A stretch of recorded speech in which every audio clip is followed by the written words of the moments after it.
കൊച്ചി പനമ്പള്ളി നഗറിൽ വീട് കുത്തി തുറന്ന് മോഷണം. വീട്ടിൽ ആളില്ലാതിരുന്നപ്പോഴാണ് മോഷണം നടത്തിയത്. മാരകായുധങ്ങളുമായി എത്തിയ 2 പേരുടെ CCTV ദൃശ്യങ്ങൾ പുറത്ത്.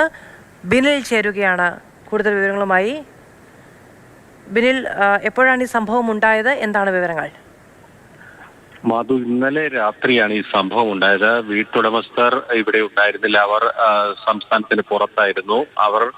പക്ഷേ വീട്ടിൽ CCTV ദൃശ്യം ഉണ്ടായിരുന്നു. ആ CCTVയിൽ നിന്നാണ് അവർ ഈ മോഷണ വിവരം അറിഞ്ഞത്. അങ്ങനെയാണ് പോലീസിൽ പരാതിപ്പെട്ട് പോലീസ് ഇപ്പോൾ എത്തി പരിശോധന നടത്തിക്കൊണ്ടിരിക്കുകയാണ്. ഈ വീട് കുത്തി തുറന്ന് 2 പേർ അകത്തേക്ക് കയറി പോകുന്നതിന്റെ കൃത്യമായ ദൃശ്യങ്ങൾ ഈ CCTVയിലൂടെ പുറത്തേക്ക് വന്നിട്ടുണ്ട്. ഇവർ ഒരു പ്രൊഫഷണൽ മോഷ്ടാക്കളാണ് എന്ന് തന്നെയാണ് പോലീസ് ഇപ്പോൾ സംശയിക്കുന്നത്. കാരണം കയ്യുറകളൊക്കെ ഇട്ട് മാരകായുധങ്ങളുമായിട്ടാണ് ഇവർ വീട്ടിനുള്ളിലേക്ക് കടന്നിരിക്കുന്നത്. അതായത് വിരലടയാളങ്ങളൊന്നും തന്നെ പതിയാതിരിക്കാൻ ഇവർ പ്രത്യേകം ശ്രദ്ധിച്ചിരുന്നു. അതോടൊപ്പം തന്നെ 2 പേരും മുഖംമൂടി ധരിച്ചിരുന്നു. ഇതര സംസ്ഥാനക്കാരാണ് ഈ പ്രതികളെന്നാണ് പ്രാഥമികമായി സംശയിക്കുന്നത്. പോലീസ് സ്ഥലത്തെത്തി കൂടുതൽ പരിശോധനകളൊക്കെ തന്നെ നടത്തിക്കൊണ്ടിരിക്കുകയാണ്. വീട്ടിനുള്ളിൽ നിന്ന് പണം നഷ്ടപ്പെട്ടിട്ടുണ്ട് എന്ന വിവരമാണുള്ളത്. പക്ഷെ വീട്ടുടമസ്ഥർ എത്തിയാൽ ഇത് എത്ര പണമാണ് നഷ്ടപ്പെട്ടതെന്നൊക്കെയുള്ള കാര്യങ്ങൾ മനസ്സിലാകുന്നു.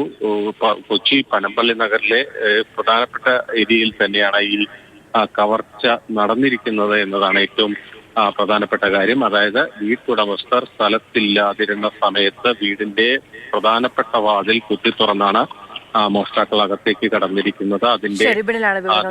മോഷണം കൊച്ചി പനമ്പള്ളി നഗറിലെ വീട്ടിലാണ്. മാരകായുധങ്ങളുമായി 2 പേരുടെ ദൃശ്യങ്ങൾ CCTVയിൽ കണ്ടതിനെ തുടർന്നാണ് പരാതി ഉണ്ടായത്.